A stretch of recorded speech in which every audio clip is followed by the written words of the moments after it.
So picture the scene. I'm at my caravan storage. We're going to pick the caravan up to go away. So we arrive there, and the first job we need to do is put some bits of clothes in there, put some of the fridge stuff in there. So we've done that, and as we've come out of the caravan, I notice a guy turn up in his works van. He pulls up across away from us, jumps into a motorhome that's facing us, pulls the motorhome out of its bay and parks it next to his works van. Meanwhile, I'm going round, just winding the steadies up, ready to do the noseway.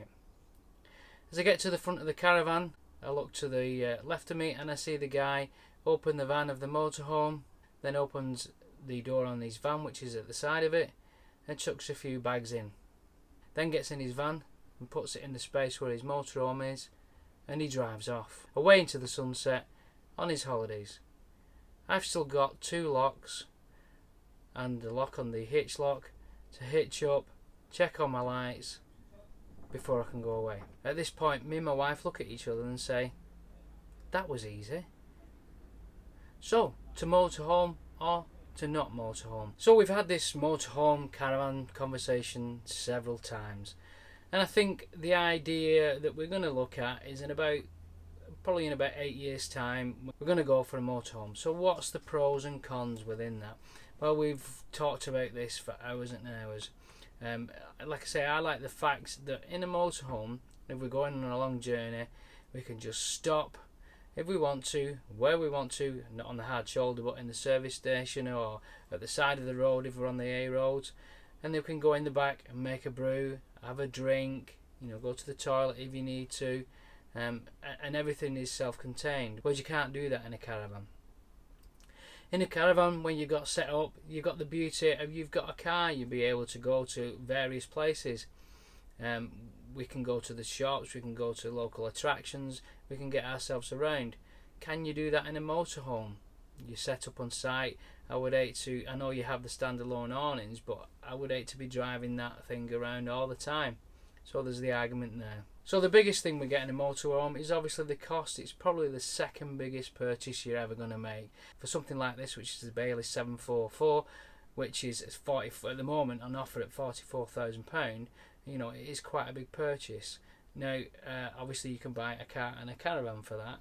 You could probably spend maybe 30 grand and get a decent car and caravan. We have talked about when we get on site, will we need to go anywhere? Well, I'm quite happy when I get on site to actually sit there and do nothing. If there's a local village, I can walk into the village, or I can get a couple of bikes and ride into the local village. When the children have gone, I don't feel there's a need particularly to go around driving around all the time. Another issue we've looked at is what do we do for shopping? If there's local shops, that's great, but I think the idea is that you plan your journey really well and make sure that when you go into your destination, there's a decent store that you can park up at and go in and get your groceries. Also, you've got to think about barriers. Sometimes they have height barriers on car parks. As I said before, the greatest thing for me is being able to just stop, turn this seat round, and then being able to just relax, make yourself a drink. I do remember in the trucking days, it was great to sometimes just stop, get out my driving seat and just have a lie down for my rest break in the bunk, or maybe just have a walk around. It's just all there. I did have a cooker and a fridge within my truck, but again, you get more luxury within the new motorhomes today. So this would be what we would go for. As I said, this is probably the Bailey 744. It's got obviously the 2-seated seat belts at the front, and behind me, just where you are, it's got a further 2 seats where you can have seat belts on there. It's just in case maybe one day we may have grandchildren, I don't know, but it's just in case you want to take somebody with you. You've got that extra seating area as well, which obviously makes up into the bed. Let's look at some of the other things I think a motorhome would be as beneficial to us at that point. Obviously the cab areas in these is really bright. Nice big sunroof in the front of it, which we'd love as we're driving down the road and at night to sit and watch. It's got the 2-seated seat belts, which we can take people with us. That's something that's a plus for us, just in case one of the children or grandchildren or maybe a friend might want to come with us. It's got lots of storage. We have thought about the difference between caravan and motorhome storage. You get a decent payload on these. It's around about, I think, about 600 kilograms, which is really good. We haven't got that in a caravan. This changes into a bed, but I don't think we'd use that as a bed. And it's got really big storage cabinets, so lots of little places to put storage in. The kitchen, we don't usually cook in our caravan, so whether we do the same in a motorhome, we have a stove, or we usually cook on the paddock outside, so that would be handy.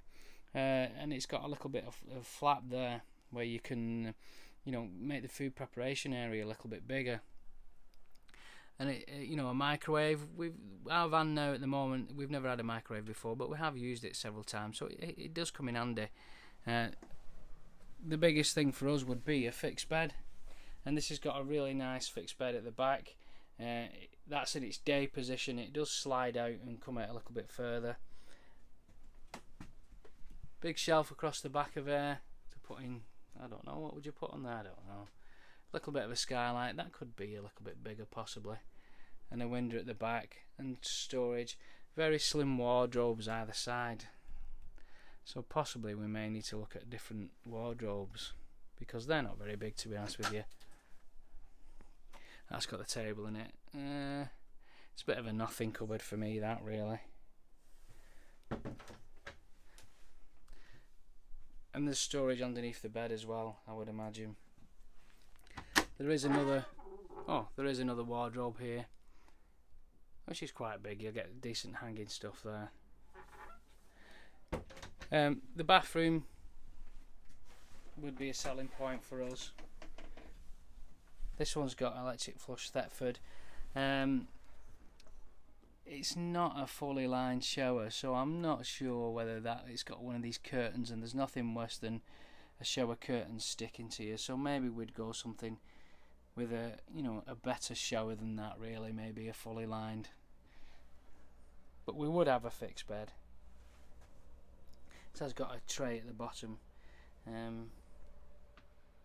It's not a bad sized bathroom. So motorhome or caravan, what do you think? For me, I really do see the advantages of a motorhome, being able to stop anywhere. And I do see the advantages of a caravan. But for us, as we're getting older, I can probably see myself going down the motorhome route. What do you think? What do you find easy? Put comments in the boxes below, please. That'll be really interesting to find out, motorhome or caravan. So that was just a short look at my thought process in the dilemma. Let me know what you think. Thanks for watching. Please hit like and subscribe, and I will see you very soon with some more videos. Bye bye.